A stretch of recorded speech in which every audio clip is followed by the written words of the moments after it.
and so on. But the situation in Ukraine has not changed.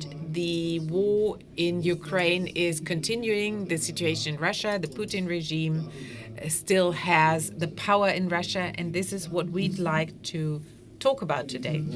I'd like to welcome Professor Dr. Irina Sherbakova, born in Moscow, historian and specialist in German studies and co-founder of the human rights organization Memorial. Prohibited in Russia, they won the Nobel Peace Prize, but after the attack on Ukraine, she had to leave Russia and she lives in exile right now. I'd like to welcome Mikhail Shishkin, further to the right, born in Moscow as well, an author and essayist, the only Russian author who has won all 3 renowned Russian literature awards, translated a lot, awarded a lot, and since the 1990s he has been living in Switzerland. Dmitry Glukhovsky, to my right, also born in Moscow, and he is famous for his novel trilogy Metro, with an artificial universe that he created, and after the start of the war against Ukraine he had to leave Russia.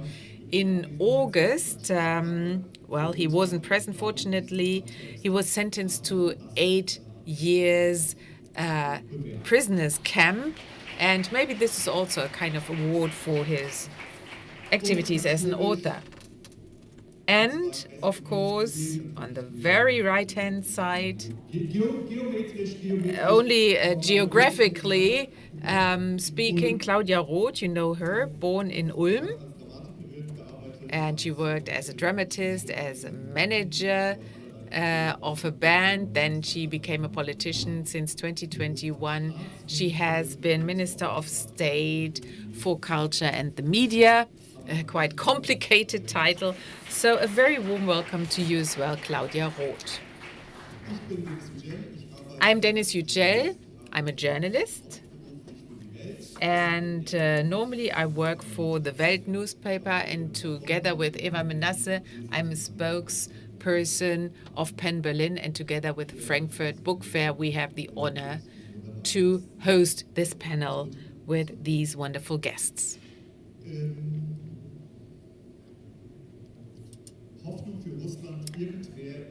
Hope for Russia, somebody, somehow, sometime.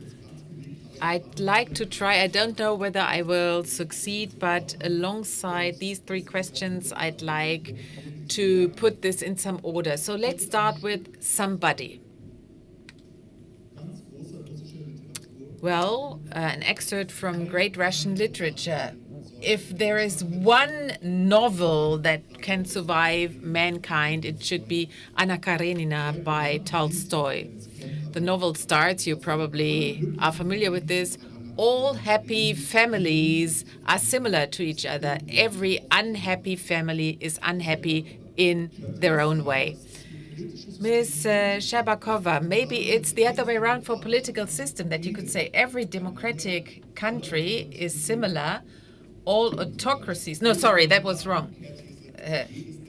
Every democratic country is democratic in its own way. All autocracies are similar to each other. Would you agree to this? And maybe I can add another question here.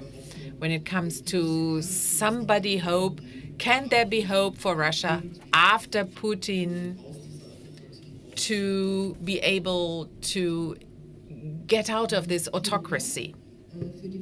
Thank you very much for this question. No.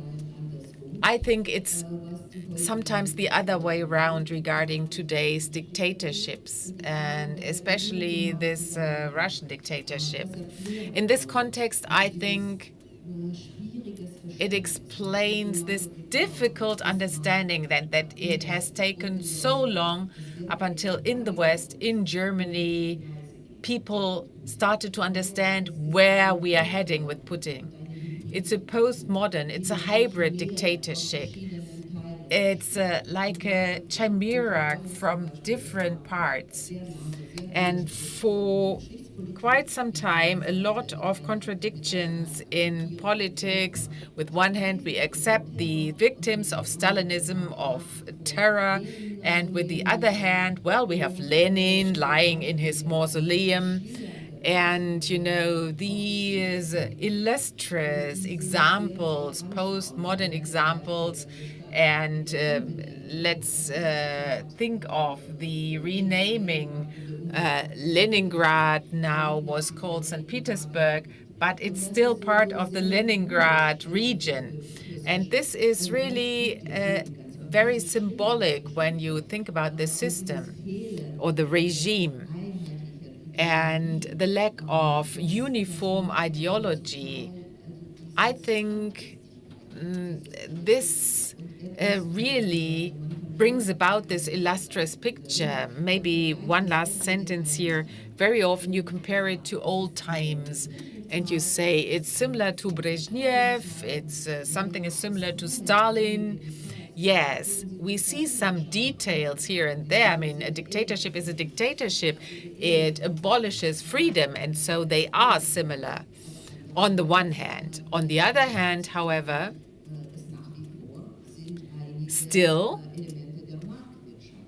we see some elements of market economy, and they are here to stay, and they give this regime a good foothold because it's not a planned economy.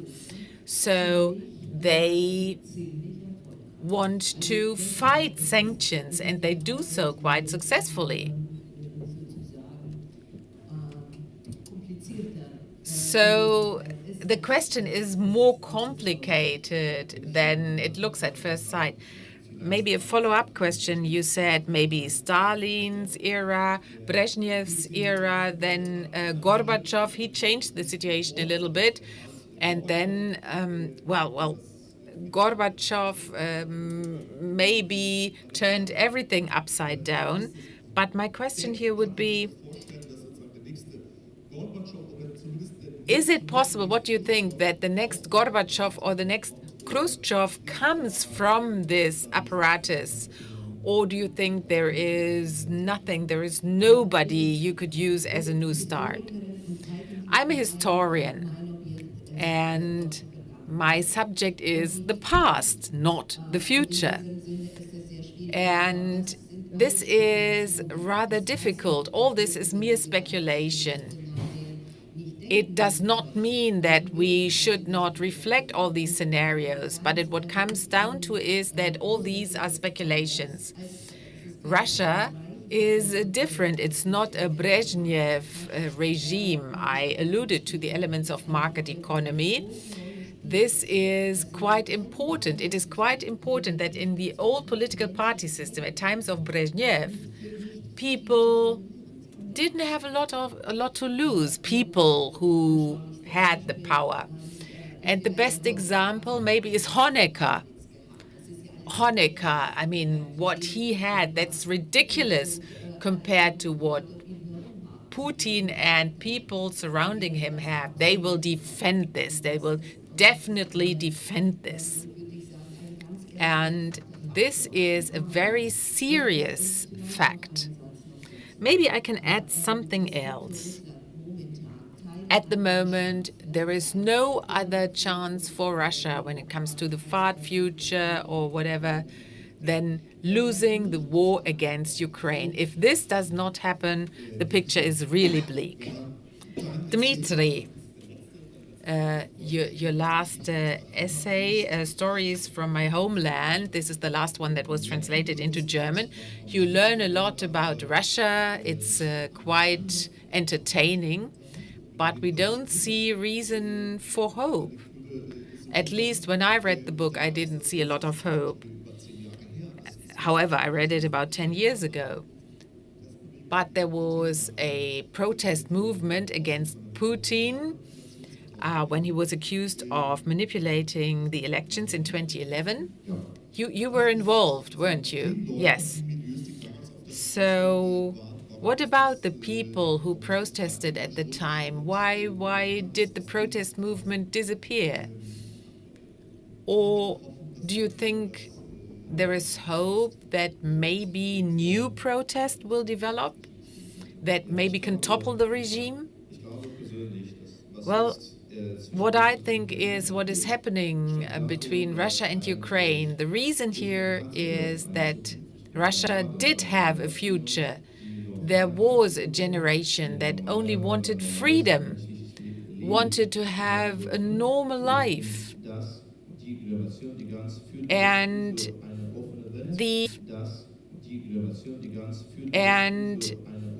the generation that was oriented towards an open world. So for Putin, it was so important, the people between 20 and 40, to return them to slavery. My generation and the younger generations, they are no slaves. So war, mass sacrifice, I think you can call it, by spreading violence and fear and making sure that the state now has the right to kill people without any good reason. So the state now has this power again. And I think this was the main reason for the war. Russia's imperialism, okay, and opposition against the Stalinist past and so on. This is all true. But this new generation was a threat to Putin's regime, and they had to be returned to slavery. And this is the very thing happening now. In 2012, when we, in 2014 rather, after the annexion of Crimea, we saw first movements. But then up to 100,000 people went out on the street to protest. Why was this possible at the time, and it is no longer possible now? In order to understand this, we have to remember that after Medvedev as an interim president, he made sure that Russians had more freedom, and his ideology was, well, now he's completely crazy and he says strange things, but 10 years ago, he kept telling people that he was in favor of freedom. Freedom is better than no freedom. This is what we heard. And for 4 years, we had the illusion that our country were to develop towards open-mindedness and freedom. And people got rid of their fear. And because we no longer had any fear, 100,000 people decided, irrespective of whether they would achieve something or not, but they knew they wouldn't be punished. They don't risk anything. This is why 100,000 people took part in the protest movement. I just wanted to say that in 1991, the last big demonstration of the Soviet Union, when we saw 1 million people in front of the Kremlin, all these pictures we saw.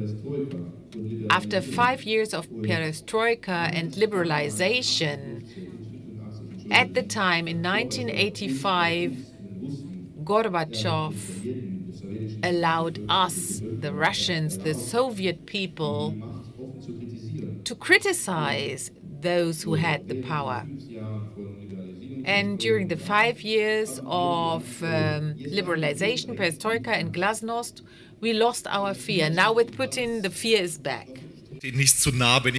Well, I hope, Mikhail, you are the second most famous person living in exile. I hope this is okay for you.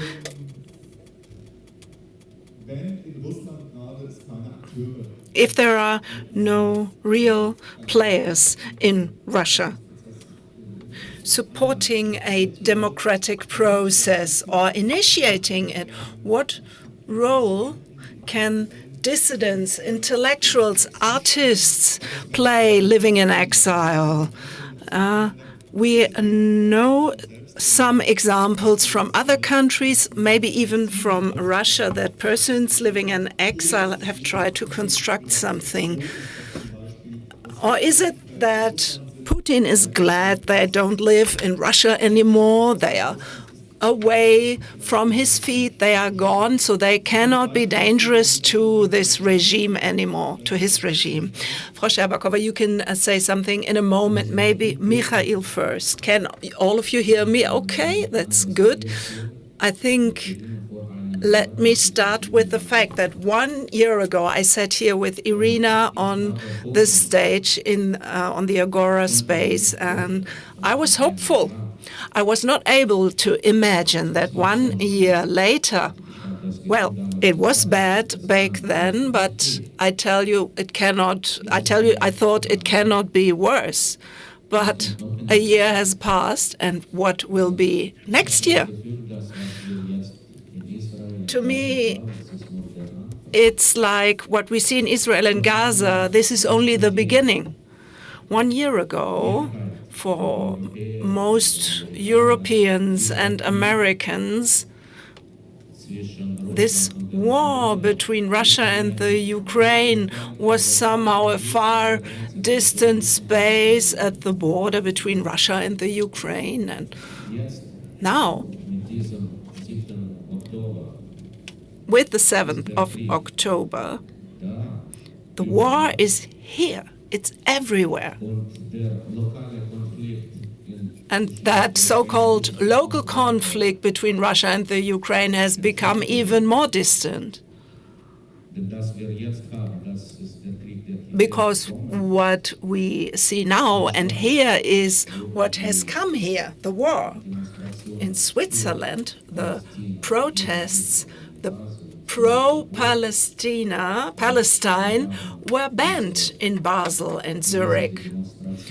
But we saw that huge demonstration, the protests against Israel in Switzerland, in Geneva. I'm talking about Switzerland, but you know what is going on here.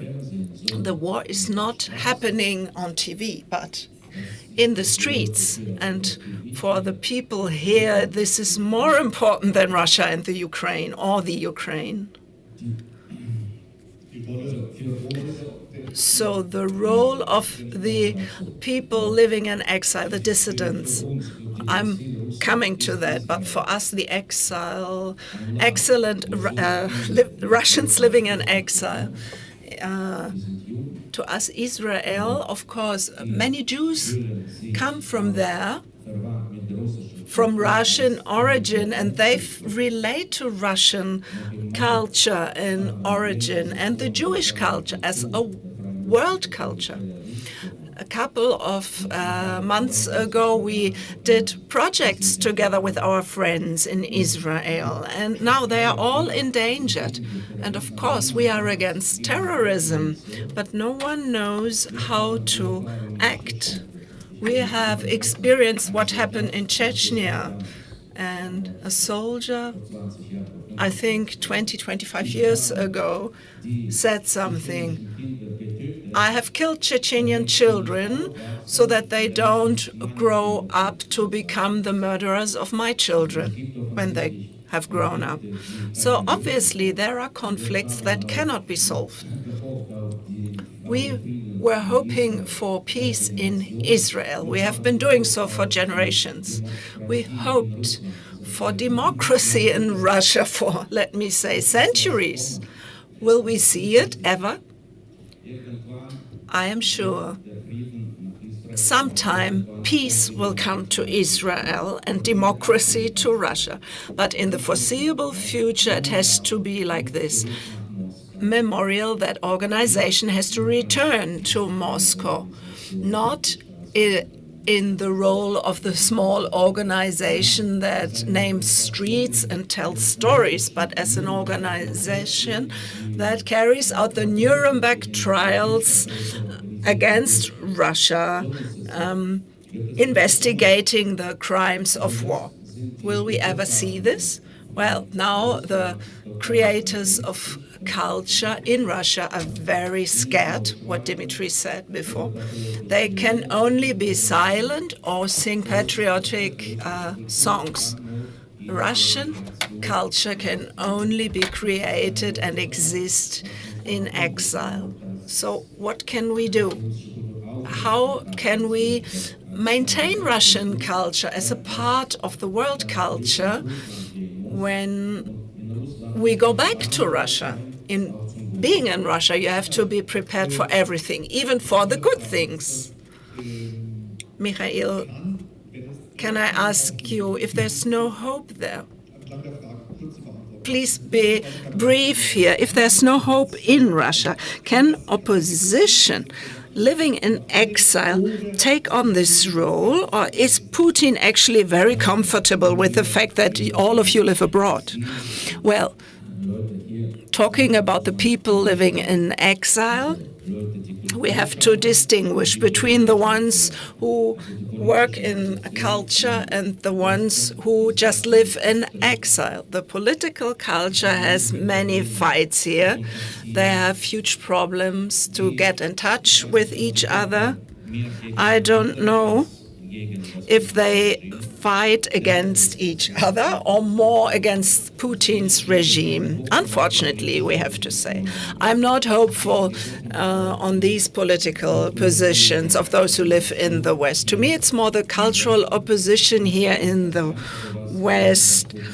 These are the only ones who can help us against Putin's regime, because this is the form of existence of human dignity.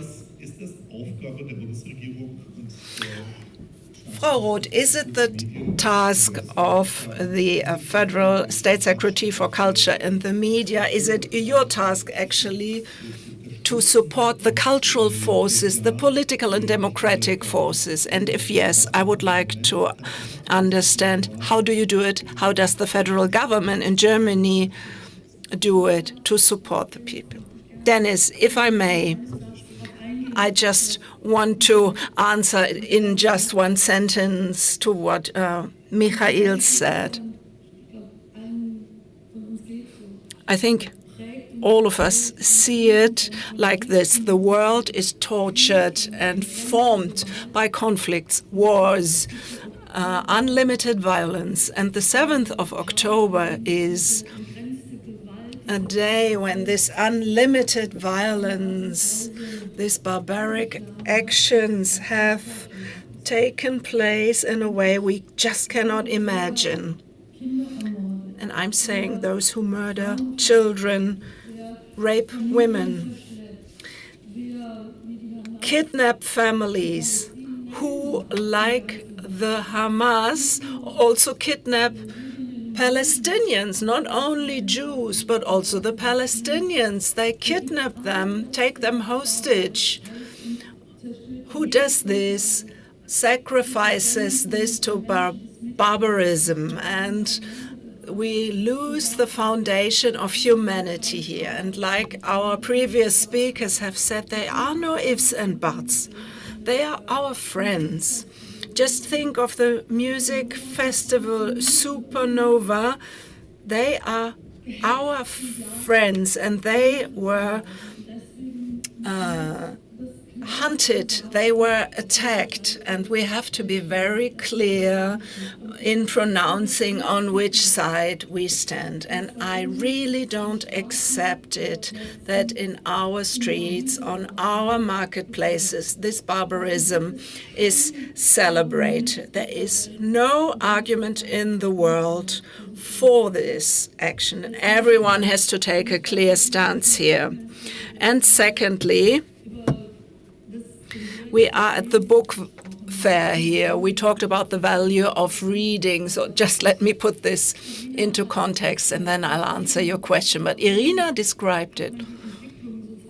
how come that we have misinterpreted the development? What was it? Was it a change in economic relations and so on? And last year, Deniz and Eva, we met different people. We met Shadan and other authors from Belarus, and they said, why is it that you policymakers don't read our books? Why don't you read our poems, our novels? Why do you ignore them? Why are you surprised when in Belarus and the Ukraine something happens, some things go on? So this is the importance of literature and culture as well. Now, coming to your question, we have seen a debate since the 24th of October last year in Germany. And this, during the weeks of this terrible war in the Ukraine, with so many dead persons, with people, millions of people who lost their home and who are fleeing, which is a terrible war of disinformation, a war against culture. Well, the desperate people have persons and voices were uttered. People said we have to boycott Russian culture, everything Russian. And I have to tell you, it is my task, my job, and I thank you for inviting me for this. My job is to make it very clear that the Russian language is not,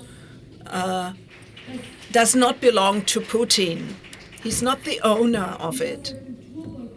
And boycotting the cultural events, I understand Ukrainian people saying, I just cannot bear this anymore. But there is another Russia that was described by Dmitry, the younger generation, the LGBTIQ persons who are terribly persecuted, the environmentalists that are condemned, but they just want to live in freedom. And we have to give them back their voices. And we have to take a stand against the boycott of culture. It is actually oriented against the critical voices who do not support Russia and Putin, who are victims themselves. And this is why it is our duty to try and say, how can we give a platform to these voices? Because they are not the enemies of Ukraine's victims. On the contrary, they don't want Russia to win the war. Just as Irina said, we want to build a platform for this. How can we support these people in Russia? We have to be very careful so as not to endanger these people even more. But those expatriates who live abroad, the artists, the ones who do culture, and all the journalists, we have to give them a platform and opportunities. We have provided funds for journalists, for programs, the JX Fund. And also, by the way, President Zelensky said that Russian journalists can report in Russian and are not seen as, as just politically biased, but that they can report and that this takes an effect towards Russia. And so here we are trying to find a way to support this journalists' work. We have started last year and it continues this year at different levels. And how can we support Dmitry, Mikhail, or others, the ones who need to have their voices heard? Well, referring to the boycott, I think Well, maybe this was at the beginning here in Germany or the rest of the world because people were not sure, or, well, people wanted to work with symbolism. But it's very often Ukrainian intellectuals who keep telling us, almost all of them, right now, I don't want to take part in a panel with Russian colleagues. In spring of this year, it happened with the Voices of the World Festival with my American pen friends, where Ukrainian guests said it was not about the panel, it was just about the presence of two Russian authors. If they are present, we will not attend.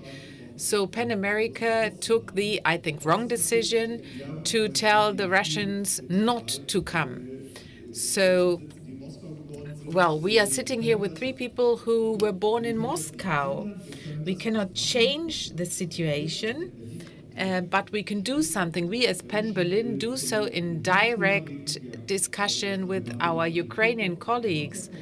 Mr. Kukov will be in Hall 3-1, booth 50 on Sunday, but a panel like this, a mixed panel, is not possible at the moment, and Claudia referred to this. Well, have you already noticed, and do you feel this? Or the three of you, are you too famous, maybe too well known? Does it affect your work? So let me ask Dmitry first. I think you were imprisoned for 8 years as well. Do you understand when people tell you, people from the Ukraine, they cannot attend a panel together with you and they cannot attend a festival together with you? Is this something you understand, or do you feel insulted? Well, I regard it from a cultural point of view. We all have Russian ideas. We know what the situation was like in the Stalin era, and we don't want this era to be repeated. When we talk about Ukrainians, in October, I was invited to attend a literary festival in Poland, and then they had to cancel because the Ukrainian authors who had been invited said no.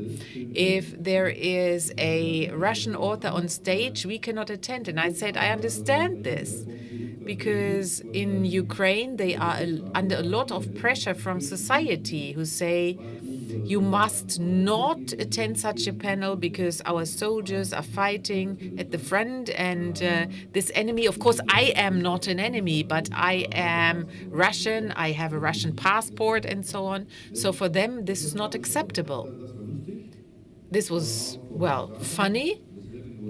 And, well, then I said, well, it doesn't matter, so to hell with it. If it's about Russians, I personally have to tell you that most of the friends I had in the Ukraine and Russia, they will stay my friends. I'm still in touch with them. But I do not ask them to maybe be on a photograph together with me. I do understand this. Russia is living in a situation of fear or conformism. People don't feel powerful enough in order to challenge the authorities. They cannot do so. They just want to hide. They want to have a normal life. This is what life is like. Not everybody is a revolutionary. What I experienced in war is that there is a great deal of conformism, and terrorism is just an illusion. Most of the heroes have to have very, very strong reasons in order to be the way they are. Normally, people, especially in a country like ours, with the history we have, and, well, in every family you have a babushka or a mother, a father, who will tell you, don't do this. Don't do this. It will not help. You will not be able to achieve anything. You will not be able to change our country. And the only thing that may happen is you will be punished. They will see you And the state, the state is a kind of a monster. And in order to survive, you have to be invisible. You have to hide away. You have to be very, very small.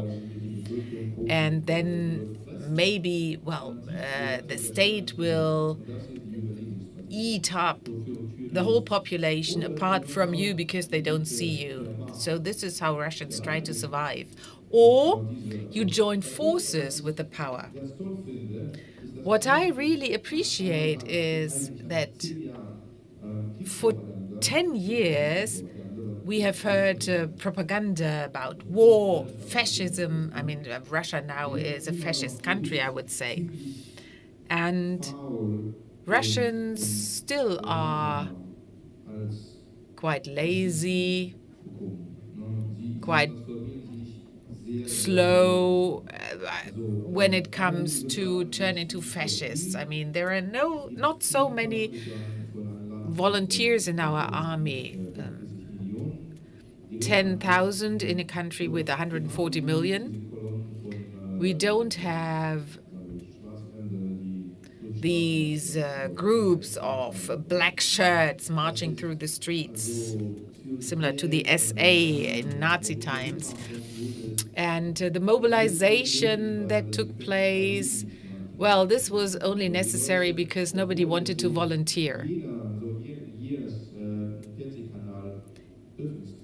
When you watch TV channels, you have propaganda and hate speech 24/7, that's terrible. Okay, maybe Irina, you wanted to say something, but let me tell you, maybe at the moment it is rather difficult to talk to each other in different ways. You do not always have to do this publicly. Yuli Achovich, the author, he was under pressure, and he, I think, attended a panel with Sorkin, or was it with you? Andruchovich. Didn't he attend a panel in Oslo or Stockholm? This is where he was, and then he was criticized so much in Ukraine that he does not want to repeat this. But I had another question in mind. If it's not possible to do this publicly at the moment, do you have direct communication channels with Ukrainian colleagues? And if not, what does it mean if you can no longer talk to each other? Because then, inshallah, the political situation will change somehow, but geography won't. Well, I have to respond. Maybe two important things. What is really painful to Ukrainians, and here I think the accusations are justified. If you do not try to put yourself to the other side, when you keep observing the situation from the Russian point of view, so we are faring poorly during the war, we lost something, those people who left Russia, I mean, emigration is not a piece of cake, it is terrible, but without the people who still live in Russia and they are really poor and not faring very well,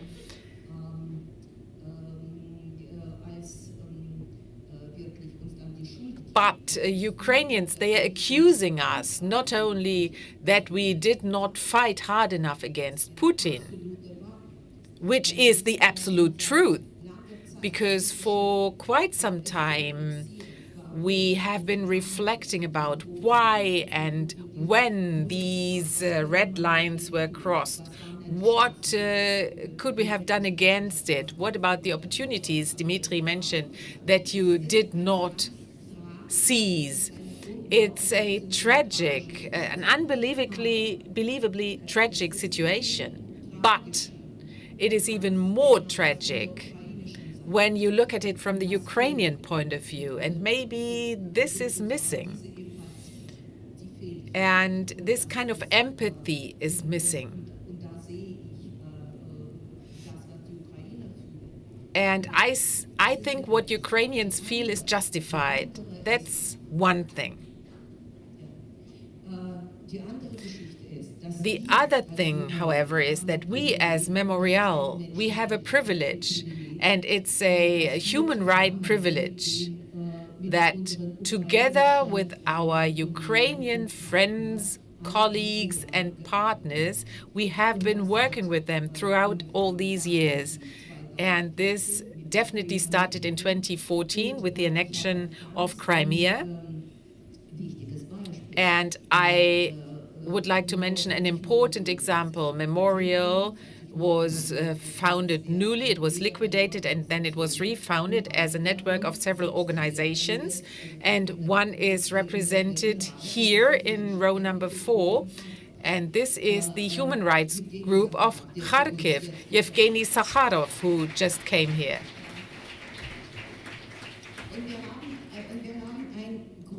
And we have a project initiated by Kharkov, and Fritz Bauer will present it 2 hours from now. It's called Voices of the War, where they collect documentation about crimes that have happened in the war against Ukraine, Russian crimes. Thousands of proofs have been collected, being translated into several languages, and 3 books have been published, and Yevgeny brought them in Ukrainian, Russian, and English. And I think this is a very important activity that really keeps us together. And the Nobel Peace Prize could only be accepted by us on this basis. Only for Memorial, this wouldn't be possible, this wouldn't be possible. Only in this situation for the human rights activists from Ukraine, from Belarus, from Russia, who opposed the war, who opposed Putin. And I think this is what really connects us. Okay, yes, understood. Sorry. I don't want to be impolite, but I had the idea of these 3 questions. Somebody, somehow, sometime. But Claudia, well, confused me here with the topic she raised, but I'm grateful to you that you raised the issue. But Mikhail, well, I have to comment this. War is everywhere. Sometimes I'm threatened by Russians who are against Ukraine. I received an email from Russia that Shishkin is a traitor, death to the traitor. And for me, it was very important to appear together with the Russian authors, with Korkov, with Sergei Zhay. We were in public in different countries. And on German radio, we discussed with Andruchowicz. We were at 2 different places. With Korkov, we had a meeting in April. With Andruchowicz, we had a meeting in Norway in August. This is what we need. Authors for world culture against barbarism.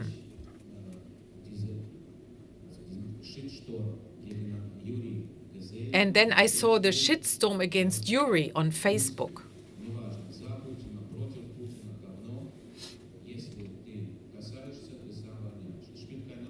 So it doesn't matter, is the Russian in favor of Putin or against Putin? It's shit. If you touch shit, you will stink. This is what other authors wrote to him. Authors who understand why we need to appear together. They are under such enormous pressure, as we just heard. And they behave like hostages. They don't have a choice. And in Gothenburg, my colleague author wasn't able to come. And I really understand this. I can accuse the Ukrainians of anything, but I think this trench full of blood and suffering, I think there will come a time when we have to build bridges, and creatives and authors will have to build these bridges. So actually you raised your hand because you wanted to say something, Claudia, about the boycott thing, but before you answer, I just want to add something here. That is the question if your hypothesis against the boycott of Russian culture and language, saying that the Russian language does not belong to Putin, if maybe you can utter this also during your talks with the Ukrainians, not in front of the cameras, but behind, because I think you will reflect on the question whether you have a different standing in the Ukraine when you mention things like that, and it's easier for you than for the federal president. Yes, of course, I try. Not always in front of cameras, but it's not that what counts. I'll try this to understand the incomprehensible pain on the one hand. And this is why, together with Alexander Dikashenko, who stepped back as the Minister for Culture, and talk to him and see and feel the concern and the fear and this fighting about the question whether Dostoevsky's statue may be there or not. This is so tragic. Or Pokov, for example, who says, I actually write my books in Russian. Can I still do this? So he also asks himself, he's fighting with himself about this language thing.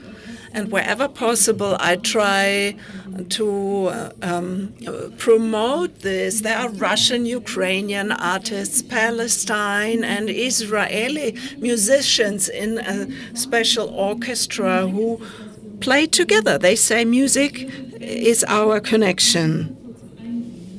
And one other thing I want to mention here, because you said, what can we do? This is the permanent question. What can we do?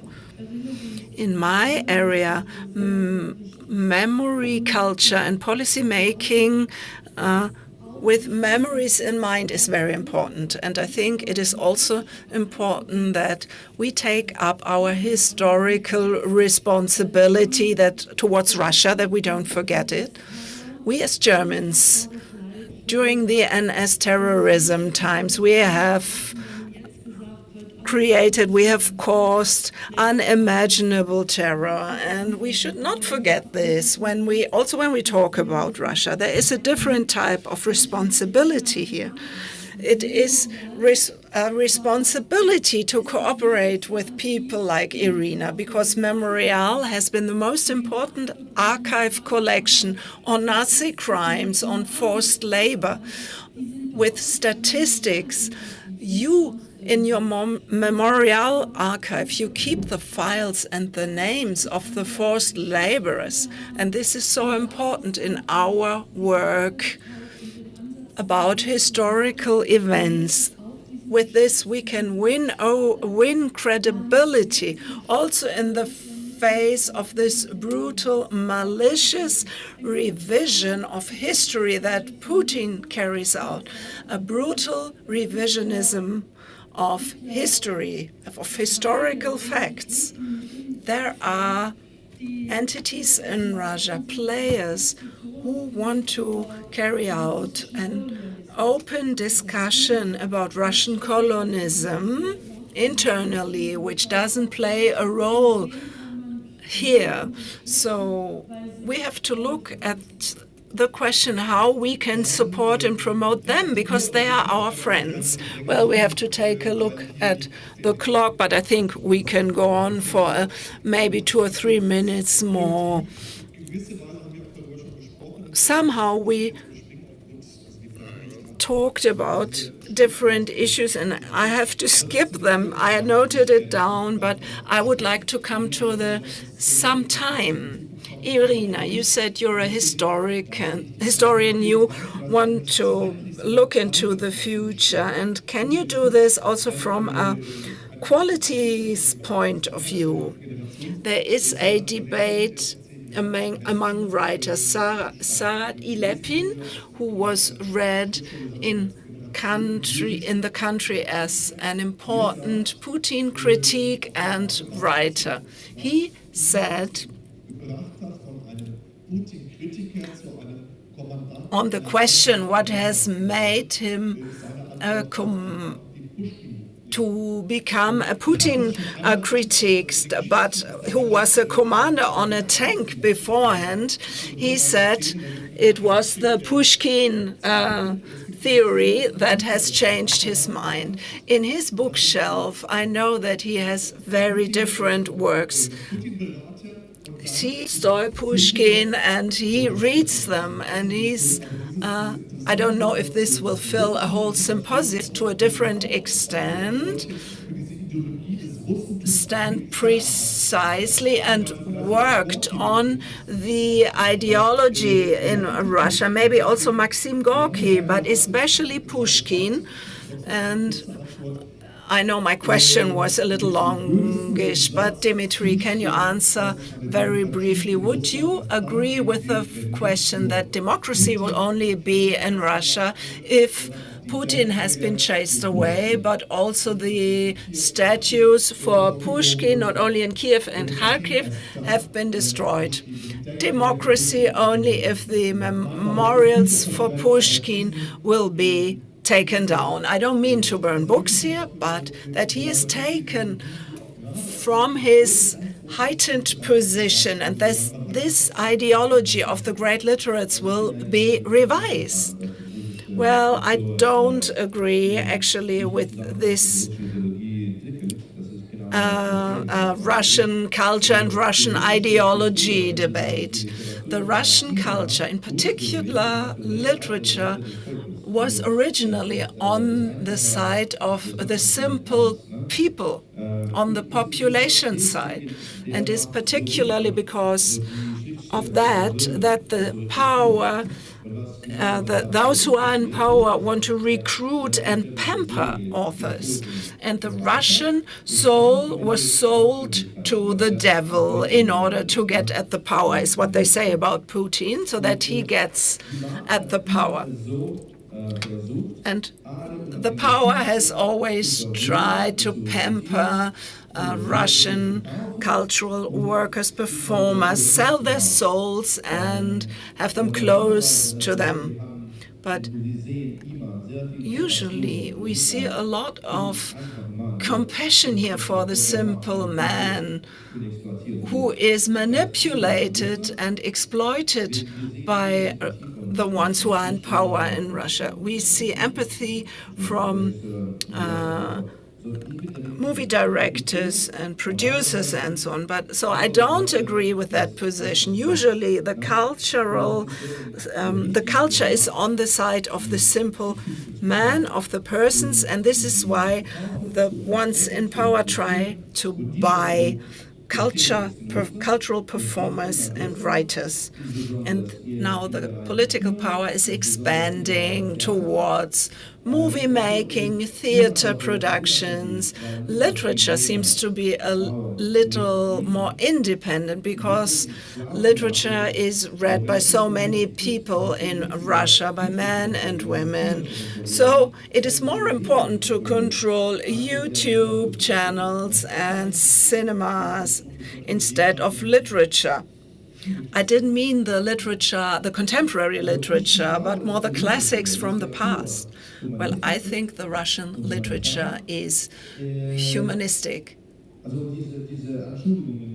And these reproaches, where they say Pushkin is an agent, a distributor of Russian ideology, I think this is a little bit too much.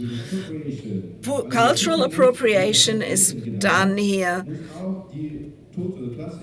Also, the dead classics have to be recruited, have to be appropriated by Putin, exactly because it's not true. The biggest Russian, the most important Russian literature works are against the war, pro-simple people against the regime, and pro freedom. Irina, some time.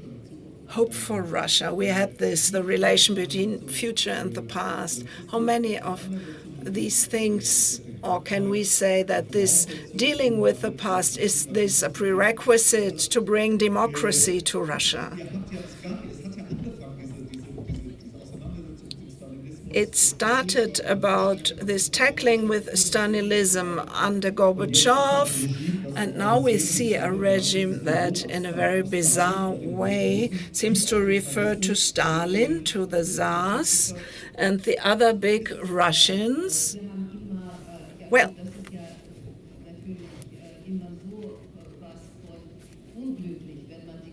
I think it is so unfortunate if we try to be like Cassandra and say, I've known this before, and this doesn't help a lot. But maybe the lesson learned is that we have embarked on this way, but we have lost the war. And we have always said it's not enough to say the words. But if you want to have real reforms, the past should be cleaned up, should be analyzed. Because during times of perestroika, there were massive, announcements. They were criminals. The past has to be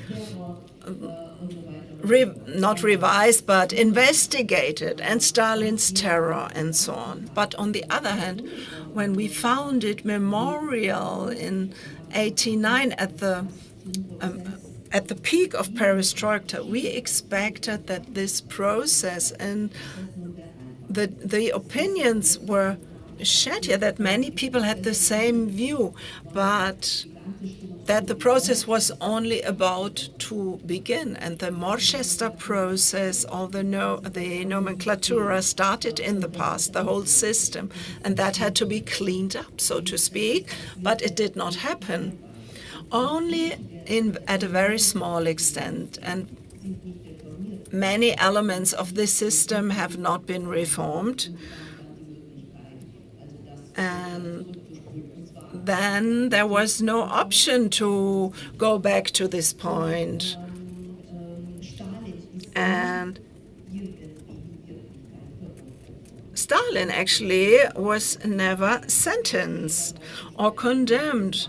They put up the statues and so on, but there was no parliamentary resolution against the Communist Party, or there were no reforms actually. And so that was the road of the security systems and the security bodies. The people just took on the national positions. We see it everywhere now. What this brought about, and this is these memorials and the bodies on the road to democracy, they started when Putin came to power. And we see this, and they govern and they do the administration. This is the response to the question, what has happened? And also history and the abuse of history, and this instrumentalization of history, what Claudia has said before, plays an important role in this war. Why? Because Putin doesn't offer a perspective for the future. He doesn't build a new ideology that is geared toward the future. And by the way, this is why his support by populists from the left and the right is there. They also build on the fact that they want to go back to the glorious past, which actually was never there, was non-existent, and this is significant.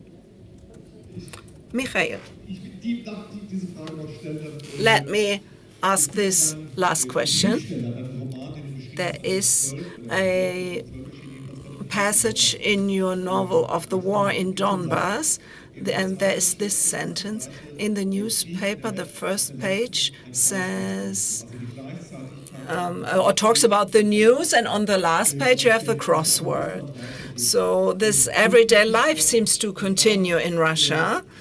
And now the question is, will the war endanger Putin's power if on the last page of the newspaper we will not find the crossword anymore, but also facts or news about the war? Or will the war have to be banished from the first page? Or is the newspaper not even a criterion anymore because Putin controls the truth? Well, I would like to have the answer to that. What is bad here is that propaganda instruments tell this young person, you go and defend Pushkin, you go into Ukraine and defend it against Ukrainian Nazis. What does Pushkin say about this? Well, it's open. And the question of the responsibility of Russia and Russian literature is so complex and complicated. We need to discuss this more. I'm curious what we are going to talk about within 1 year's time. Claudia, just one sentence, please. At the weekend, I spent time on a wonderful literature festival and was about utopia, how to talk about utopia nowadays. And we agreed on these visions that were described by Ernst Bloch, visions about the yet non-existence. And when the night is at its darkest point, the day is closest, the daybreak.